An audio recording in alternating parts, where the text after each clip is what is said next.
Hey everyone, welcome back.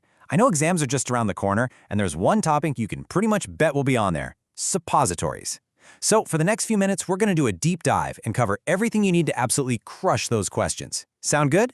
Let's get into it. Okay, here's the game plan. We're going to start with the basics. What even are suppositories? Then we'll jump into the real nitty-gritty, the different types, the bases they're made from, and how you actually prepare them. Yep, we're even going to tackle that tricky displacement value calculation, so don't worry. And to finish things off, we'll cover quality control and do a super fast recap of everything you absolutely need to remember for the exam. All right, let's not waste any time. First up, the big question. What exactly is a suppository? So think of them as these, semi-solid dosage forms that you insert into body cavities. The real magic, though, is what happens next.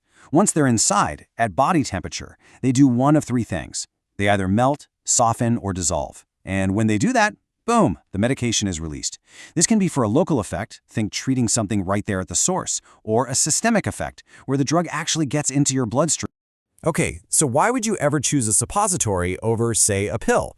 Well, one massive advantage is that they can avoid the liver's first-pass metabolism. That's a huge deal for a lot of drugs. Plus, they're fantastic for patients who can't swallow pills, like kids or the elderly, and they can help you avoid irritating the stomach.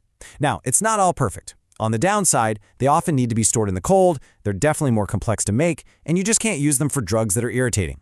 Knowing these pros and cons, that's a classic exam question right there. Okay, so we've got the what and the why down. Now let's get into the building blocks. We're going to look at the different kinds of suppositories, and maybe most importantly, what they're actually made of.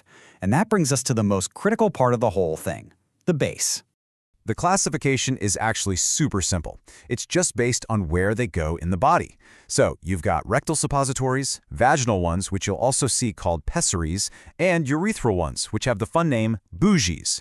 And hey, just so you know, there are also nasal suppositories and even ear cones, though they're a lot less common. This quote nails it. The base is everything. It's like the vehicle for the drug. It's what gives the suppository its shape and holds it all together. You know, it has to be solid at room temperature, but then, and this is the key part, it has to release that drug once it's at body temp.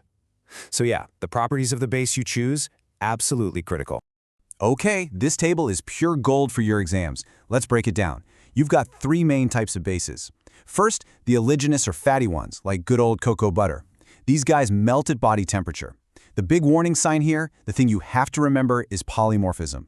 If you mess up the heating, you can change its melting point, and a suppository that doesn't melt is, well, it's pretty useless, right? Second, we have the aqueous or water-soluble bases, like PEGs. These don't melt, they dissolve in body fluids. Their main problem, they're hygroscopic, meaning they love to suck moisture right out of the air. And last up, the emulsifying or synthetic bases. These also melt, but be careful, they can get super brittle if you cool them down too fast. Knowing the difference between these three is so important. All right, we know what they are, we know what they're made of, so how do we actually make them? Let's dive into the three main ways you can do it. So there are basically three methods. You've got hand molding, which is kind of the old-fashioned way, no heat, just rolling and cutting.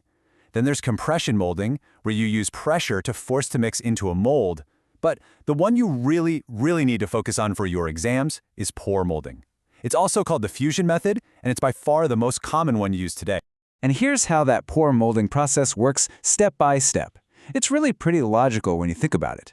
Step 1, you melt your base. Step 2, you mix your drug into that melted base. Step 3, you pour that liquid into a mold. Step 4, you just let it cool down and harden up. And finally, step 5, you pop the finished suppositories out of the mold. Done. This method is the best because it gives you a really consistent, uniform product every time. And take a look at this. This is the main tool you'll be using, a suppository mold. They're usually made of aluminum or sometimes plastic. It really helps to see the actual thing, right? You can just picture pouring that melted mixture into each of these little cavities. And that's exactly how we get that perfect, consistent shape and size for every single one. Okay, deep breaths, everyone. We're about to tackle a topic that I know can feel a little intimidating, but it's so important for getting your calculations right. We're talking about the displacement value. But don't worry, I promise we're going to break it down and make it super simple. So, what on earth is a displacement value? Here's the easiest way to think about it. Imagine you have a full glass of water. If you drop a rock into it, what happens? Water spills out, right? The rock has displaced some of the water. It's the exact same idea here. The drug you add displaces some of the base. It all comes down to density. And if you don't calculate this correctly, your suppositories will be the wrong weight, which means your patient gets the wrong dose. So yeah, it's a big deal. Okay, let's make this real. We're going to walk through an example calculation using zinc oxide and theobroma oil. The key here isn't to memorize the numbers, but to understand the steps. Once you get the logic, you can do it with any drug. Step 1. You need a starting point. So you figure out what 8 suppositories would weigh if they were made of only the base, with no drug at all. And if we're using a 1-gram mold, that's super easy. It's 8 grams. That's our baseline. Okay, step 2. Now you have to figure like the amounts of your ingredients. If your final product needs to be, say, 40% zinc oxide, you just calculate how many grams of that is drug and how many grams is the base. Now for the key part, step 3. You need to figure out how much base was pushed out of the way by the drug. To do that, you just take the weight of the base-only suppositories, that 8 grams from step 1, and subtract the weight of the base you're actually using in your medicated mix. The number you're left with, that's the amount of base that the drug displaced. See, it's just a little subtraction. And for the final step, step 4, all you do is take the amount of drug you're using and divide it by the amount of base it displaced. And that's it. That number is your displacement value. Once you have it for a specific drug and base, you can use it for all your future calculations. Pretty cool, right? Okay, so we've calculated and we've prepared our suppositories. We're done, right? Not so fast. Before these can ever get to a patient, they have to pass a whole bunch of really important quality control tests. And these are the big 5 you absolutely have to know. First is appearance. You're just looking at them, checking for cracks, weird colors, any imperfections. Next, uniformity of weight. This is crucial for making sure the dose is consistent. Then you have the melting range test, which asks, will this actually melt at body temperature? Super important. The breaking test is basically a hardness test. Will it survive being packaged and handled? And finally, dissolution testing, which tells you how fast the drug is actually released. Every single one of these tests is there for safety and to make sure the medicine works like it's supposed to. Whew, okay, that was a ton of info.